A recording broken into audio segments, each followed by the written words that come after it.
आपसे वियोग ही तो सबसे बड़ा दुख है और आपसे संयोग ही चरम सुख है। नित्य संयोग रूपी अधरामृत। श्री कृष्ण कहने लगे गोपियों, नित्य संयोग रूपी अधरामृत देना या ना देना वो तो मेरी इच्छा पर निर्भर करता है। यदि मैं तुम्हें ना दूं तो गोपियां कहने लगी नाथ अब ज्यादा अकड़ मत दिखाओ, बहुत अकड़ दिखा लिया आपने, आप अकड़े चले जा रहे हो और हम आपको मनाई चली जा रही हैं, अब ज्यादा अकड़ मत दिखाओ। अंतिम उपाय भी हमारे पास में, ऐसा मत समझो कि नित्य संयोग रूपी अग्रहमृत आप हमें दोगे तभी हमें मिलेगा, वो लेना तो हम जानती हैं, हम कभी भी ले सकती हैं, लेकिन हम नहीं चाहती हैं कि संसार में आपकी प्रतिष्ठा को कलंक लगे। हम अपने लिए आपको नहीं मना रही हैं, हम तो आप ही के लिए आपको मना रही हैं। यदि आप हमें नित्य संयोग रूपी अग्रहमृत दोगे तो संसार में आपकी प्रतिष्ठा बढ़ेगी, आपकी कीर्ति बढ़ेगी, वरना हम आपकी विराग्नि में इस शरीर को भस्म कर लेंगे। हमने सुना है मृत्यु के अंतिम पलों में जिसका स्मरण किया जाता है वो उसे निश्चित रूप में प्राप्त होता है। तो हम अपने अंतिम श्वास तक आपका चिंतन, आपका स्मरण करते हुए इस देह का त्याग कर लेंगी। जीते जी चाहे आपको में ना मिले, लेकिन मरने के बाद में हम आपको प्राप्त कर लेंगे। लेकिन संसार के लोग क्या कहेंगे? संसार के लोग कहेंगे वो कृष्ण कितना निष्ठुर था, वो कृष्ण कितना पत्थर दिल था। अरे गोपियों का प्रेम तो बड़ा हार्दिक था, लेकिन फिर भी उसने उन गोपियों पर कृपा नहीं की। हम नहीं चाहती हैं इस संसार में आपकी जगह सही होवे, इसलिए हम आपको मना रहे हैं। गोपियों के ऐसे वचन सुनकर के श्री कृष्ण ने अपनी पराजय स्वीकार कर ली। गोपियों, आज मैं तुम्हारे आगे हार गया। जैसे भगवान की पराजय कभी नहीं होती है, ना कभी हुई है, ये तो उन गोपियों के प्रेम की परीक्षा करने के लिए ऐसी लीला कर रहे थे, क्योंकि प्रभु पूर्ण कसौटी करने के बाद में इस जीव को अपनाते हैं। भक्ति मार्ग में दीनता का होना अत्यावश्यक है, दैन्य भाव होना बहुत जरूरी है। भक्ति में अभिमान आया नहीं कि प्रभु हाथ से निकल जाते हैं। ये मनुष्य थोड़ी सी साधना कर लेता है तो उसको सिद्धि मिल जाती है, और सिद्धि के मिलने पर चारों तरफ प्रसिद्धि होने लग जाती है, और प्रसिद्धि के होने पर अहंकार आ जाता है। अहंकार के आने पर प्रभु हाथ से निकल जाते हैं। उन गोपियों में भी थोड़ा सा अहंकार आ गया। देखिए कितना सा अहंकार प्रभु को पसंद नहीं है। गोपियों के मन में बस इतनी सी बात आ गई कि हम संसार के सभी सुखों का त्याग करके प्रभु की शरण में आई हैं। बस इतनी सी बात, बिल्कुल पसंद नहीं है अहंकार। जैसी गोपियों में अहंकार आया, प्रभु वहां से अंतर्ध्यान हो गए। ये अंतर्ध्यान होने का तात्पर्य क्या है? प्रभु तो सर्वत्र हैं, जड़ चेतन में, कण कण में अंतर्ध्यान हो ही नहीं सकते, लेकिन अंतर्ध्यान होने का मतलब है इस मनुष्य की आंखों पर अहंकार का पर्दा छाया हुआ है, इसलिए ईश्वर हमें दिखाई नहीं देते, वरना ईश्वर तो सर्वत्र है। प्रभु के अंतर्ध्यान होते ही गोपियां वन के पत्ते पत्ते में श्री कृष्ण को ढूंढने लगे।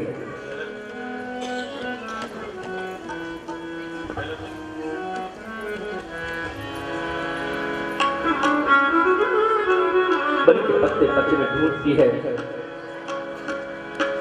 अपना चंदा सा मुखड़ा दिखाए जा, अपना चंदा सा मुखड़ा दिखाए जा।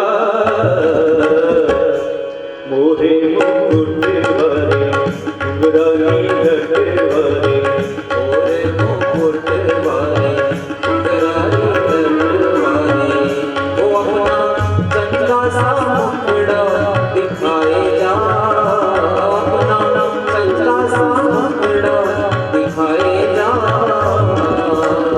मोरे मुकुट वाले उगरारी नटवारे, मोरे मुकुट वाले उगरारी नटवारे।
मिटाए जा मोरे मुकुट वाले घुंघरारी नट वाले मोरे मुकुट वाले घुंघरारी नट वाले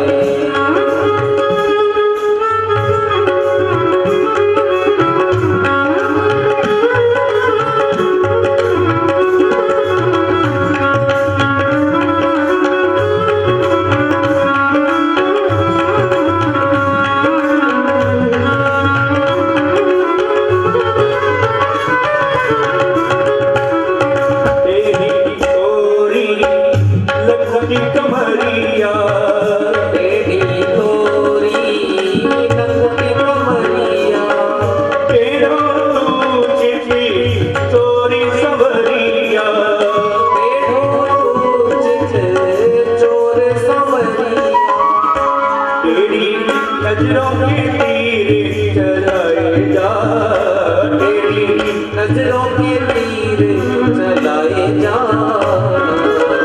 मोरे मुकुट वाले घुंघरारी नट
वाले मोरे मुकुट वाले घुंघरारी नट वाले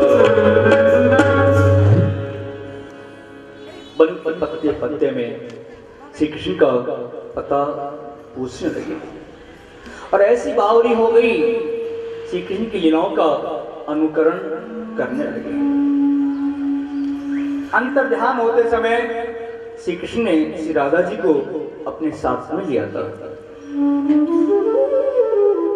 चलते चलते राधा जी थक गई और श्री कृष्ण से प्रार्थना करने लगी, श्याम सुंदर अब मुझसे चला नहीं जाता है,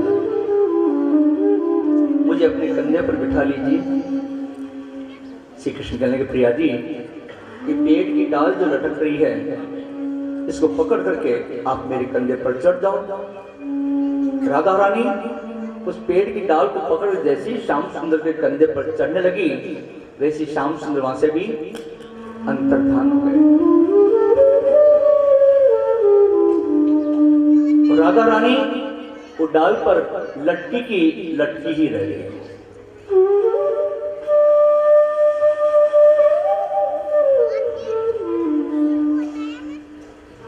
श्री कृष्ण ने जब राधा जी को अपने साथ में लिया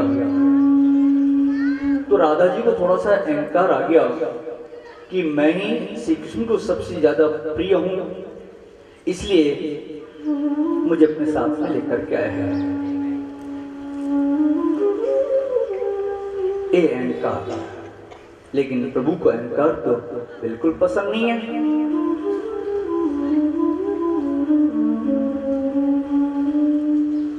चाहे वो राधा जी में क्यों ना हो, राधा जी के उस अहंकार को नष्ट करने के लिए ही प्रभु वहां से अंतर्ध्यान हुए थे। श्री राधा और श्री कृष्ण ये दोनों अभिन्न हैं, ये एक दूसरे से अलग अलग कभी नहीं हो सकते हैं। जैसे सूर्य से सूर्य की किरण कभी अलग नहीं हो सकती है, वैसे श्री राधा रानी भी श्याम सुंदर से अलग कभी नहीं हो सकती है। ये तो लीला मात्र है। श्री कृष्ण ने जब श्री राधा जी को अपने साथ में लिया, अहंकार, इस अहंकार को नष्ट करने के रूप वहां से अंतर्ध्यान हुए।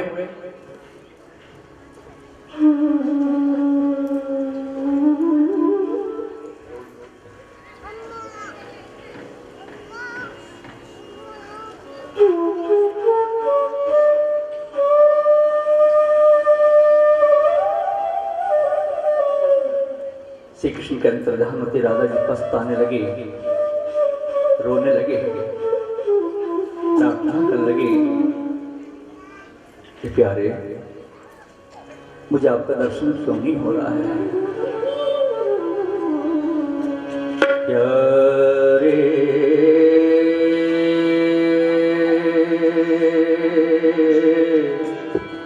दर्शन दी